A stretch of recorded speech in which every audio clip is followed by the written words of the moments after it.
In today's video, we're going to highlight the limbic system and prefrontal cortex, which harnesses emotional intelligence. Emotional intelligence, or EQ, is the ability to recognize, understand, and manage our own emotions, as well as empathize with others. It starts here in the limbic system, the emotional center of the brain, and it's regulated by the prefrontal cortex, the part responsible for reasoning and decision making. In everyday life, emotional intelligence helps us stay balanced. Even when emotions run high, our limbic system processes new information or stimuli within a 90-second emotional loop, releasing chemicals in our brain that signal whether the information is threatening to us or not. Sometimes our emotions help us to signal previous thoughts and events that helped us get through difficult times.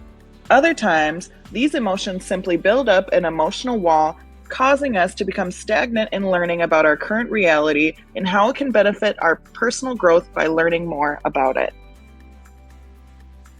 Can you imagine a world where you can be completely calm in the midst of demands at work, running errands, and engaging with disturbances without even batting an eye? It's possible. With emotional intelligence, you can navigate stress, communicate effectively, manage conflict in a healthy way, and build stronger relationships without taking your thoughts deeply personal. Emotional intelligence helps us to regulate your emotions and sustain health long term. But what happens when we don't use emotional intelligence? Our emotions can get the best of us, leading to negative interactions and strained relationships. Take the first scenario.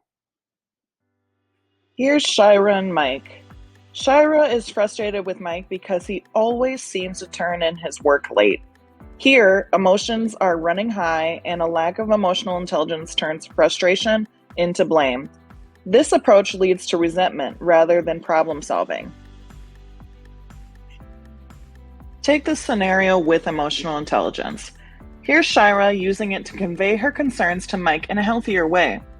With emotional intelligence, Shira stays calm and composed, and Mike can receive Shira's message, managing frustration to lead a more productive and respectful conversation. Here's scenario 2 without emotional intelligence.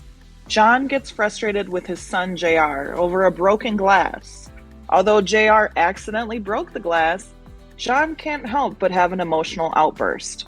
This outburst causes fear and shame within JR, leading to a negative frame of mind and damaging trust between the two of them. But with emotional intelligence, this scenario could be oh so different. Here, John is managing his emotions and showing empathy towards JR. John diffuses the situation by encouraging JR to be more careful next time and modeling with accountability how they can resolve the current circumstances by cleaning up the mess together. JR understands the current situation and learns from his dad how to regulate his own emotions so that he doesn't use shame or guilt as his excuse. JR learns and takes accountability by knowing it's okay to make mistakes and correct them. As you can see here, using emotional intelligence strengthens their relationship through healthy communication and emotional self-regulation. Emotional intelligence isn't just about managing our own emotions. It's about understanding and responding to the emotions of others. It helps us communicate more effectively, build stronger relationships, and avoid unnecessary conflict.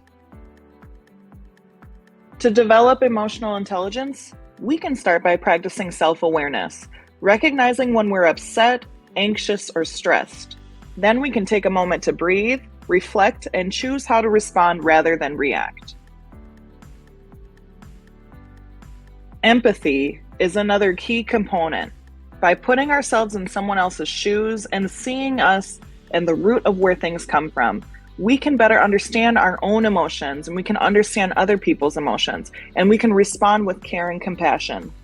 Emotional intelligence isn't always easy, but with practice, we can improve how we handle emotions, our own and others, and create more positive, harmonious interactions in both work and life.